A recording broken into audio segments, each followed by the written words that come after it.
नमस्कार दोस्तों, आप सबों का मेरे YouTube चैनल जय श्री राम पर स्वागत है। आज मैं आप सबों को सावन मास में शिव भक्त एक बुढ़िया की कहानी सुना रही हूँ। आप सबों को अच्छा लगे तो मेरे कमेंट बॉक्स में जय श्री राम ज़रूर लिखिएगा एवं मेरे चैनल को सब्सक्राइब कीजिएगा एवं शेयर कीजिएगा। रामपुर नामक एक गांव में एक बूढ़ी लीला अपने बेटे राजू एवं उसकी पत्नी रानी के साथ रहती थी। लीला भगवान शिव की बहुत बड़ी भक्त थी। वह दिन भर भगवान की पूजा एवं आराधना में लगी रहती थी और उसका बेटा राजू खेती करता था। वह खेती में अच्छा खासा कमा लेता था, लेकिन अपनी माँ के पास हमेशा गरीबी का रोना रोते रहता था। वह फटी साड़ी को भी सिलाई करके पहन लिया करती थी, लेकिन अपनी बहू बेटों से कोई शिकायत नहीं करती थी। लेकिन उसकी बहू रानी अपनी सास को बिल्कुल देखना नहीं चाहती थी। रानी अपनी सास को ना तो ठीक तरह से खाना देती थी और ना ही पहनने के लिए कपड़ा। लीला आरती करती है एवं आरती खत्म होने पर लीला अपने बेटे राजू से बोली, राजू तुम काम पर जा रहे हो, प्रसाद ले लो, शिव जी की कृपा तुम पर बनी रहेगी। तभी उसकी बहू रानी कहती है, हाँ हाँ, ऐसे पूजा करने से काम बन जाए तो हर कोई पूजा ही करते रहे। आपके पास तो कोई काम है नहीं सिवाय अपने शिव जी के पूजा करने का। फिर भी आपके शिव जी तो कुछ करते ही नहीं हैं। आप बस बैठ बैठ कर अनाज तोड़ती रहती हैं। इतना सुनकर भी लीला कुछ नहीं बोली और बेटा राजू भी अपनी बीबी को कुछ नहीं कहता और चुपचाप खेत चले जाता है। लीला घर में पूजा करती और मंदिर जाती और दिन भर खुद को शिव भक्ति में ही लीन रखती। इधर रानी खुद तो बहुत अच्छे अच्छे पकवान बनाकर खाती और सास को रूखा सूखा खिलाती, जिसके कारण लीला दिन प्रतिदिन कमज़ोर होती जा रही थी। रानी लीला से बोली, माँ जी सिर्फ पूजा ही करेंगी, कभी कभार कुछ घर के काम भी कर दिया कीजिए। अकेली मैं सारे घर के काम करके थक जाती हूँ और आप सिर्फ खाती हैं और पूजा में लीन रहती हैं। लीला कहती है, ठीक है बहू, लाओ मैं झाड़ू लगा देती हूँ। रानी कहती है, हाँ हाँ, सिर्फ झाड़ू लगाने से ही नहीं होगा, थोड़ा बर्तन है उसे भी धो डाल। ठीक है बहू। लीला रोज़ सुबह उठकर झाड़ू लगाती है और सुबह शाम के बर्तन भी धोती है और बाकी समय वह शिव जी की पूजा में लगी रहती है। एक दिन लीला ने अपने बेटे से कहा, बेटा कल से सावन शुरू हो रहा है, इस मास में शिव जी की विशेष पूजा करना चाहती हूँ, हो सके तो मेरी कुछ मदद कर दो ताकि मैं शिव जी का भोग लगाने के लिए कुछ प्रसाद की व्यवस्था कर सकूँ। तब राजू ने कहा, माँ इसकी क्या ज़रूरत है, तुम तो ऐसे भी हर दिन शिव जी की पूजा करती हो, सावन में विशेष पूजा करने की क्या आवश्यकता है।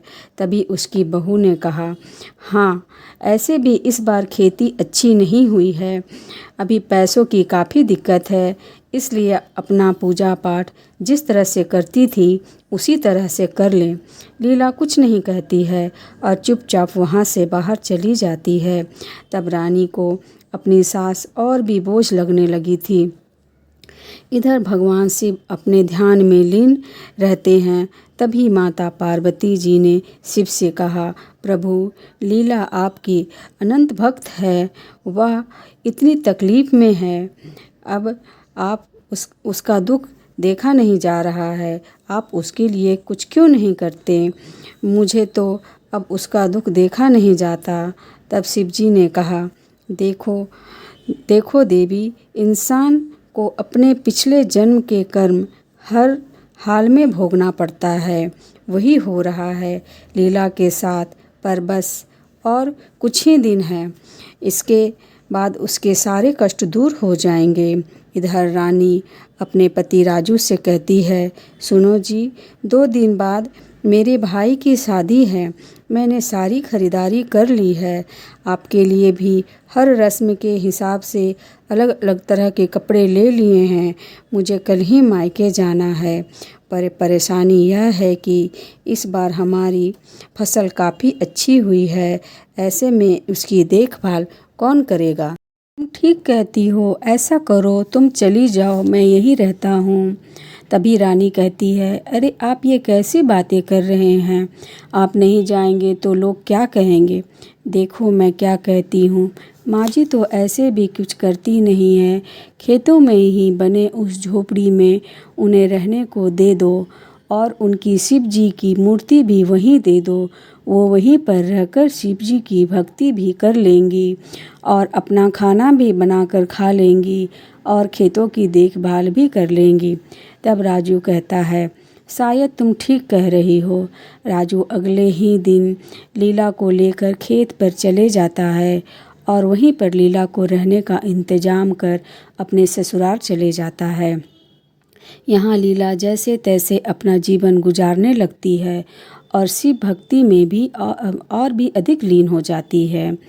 एक बार फिर माता पार्वती शिव जी से कहती है, अब तो आप अपने इस भक्त के लिए कुछ करें, अब मुझसे इसकी तकलीफ़ देखी नहीं जाती। तब शिव जी मुस्कुराते हैं और एक बूढ़े साधु का रूप धारण कर लीला के पास पहुंचते हैं और कहते हैं, माता मैं कई दिनों से भूखा हूँ, कुछ खाने को दे दो। आपके खेतों में चने बहुत अच्छे हैं, उसी को मैं कुछ चने दे दो मुझे और मैं खाकर पानी पी लूँगा। तभी लीला ने कहा, नहीं बाबा, मैं आपको कच्चे चने नहीं दे सकती। आप बैठिए, मैं आपको चने भूंज कर देती हूँ। फिर वह खेतों से चना तोड़ कर लाती है और भून कर साधु बाबा को देती है और कहती है, लीजिए अब खाइए। चने मेरे पास आपके पास खिलाने के लिए आपको खिलाने के लिए और कुछ भी नहीं है। तब उस साधु बाबा ने कहा, माता आपने जितने सच्चे मन से चने खिलाए हैं उसके लिए इंसान के पास बड़ा दिल होना चाहिए, जो पैसों वाले के पास भी नहीं होता। फिर शिव जी अपने असली रूप में आ जाते हैं।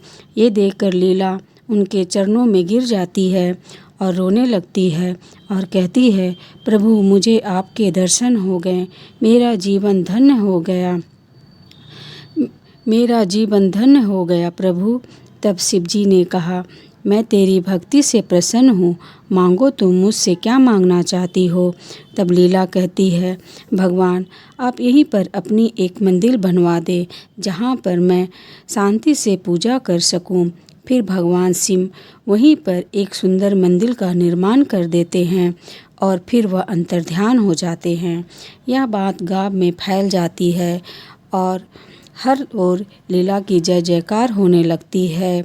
सब लोग उसकी इज्जत करने लगते हैं। उधर रानी के मायके में आग लग जाती है और उसका चेहरा बुरी तरह से जल जाता है। जब वह अपने गांव आती है तो अपनी सास के बारे में जानती है तो दौड़ते हुए वह जाती है और दोनों लीला से माफ़ी मांग। लीला जब रानी की ये हालत देखती है तो परेशान हो जाती है और शिव जी के पास पड़े लोटे का जल रानी के चेहरे पर लगा देती है। तब वह बिल्कुल पहले की तरह ठीक हो जाती है। अब तो हर कोई लीला की जय जयकार करने लगता है।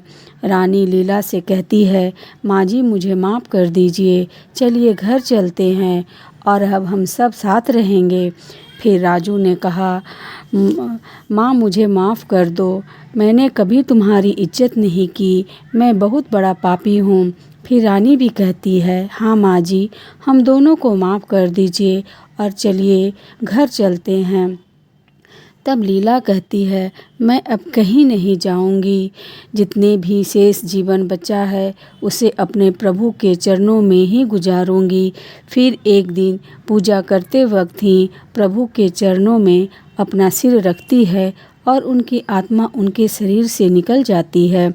फिर उसका बेटा बहू पूरे नियम से उसका श्राद्ध करता है और अब लीला का बेटा और बहू शिव की पूजा करने लगते हैं और अच्छे कार्य करने लगते हैं और इस मंदिर की प्रसिद्धि दूर दूर तक फैल जाती है और वहाँ शिव के दर्शन के लिए लंबी कतार लग जाती है।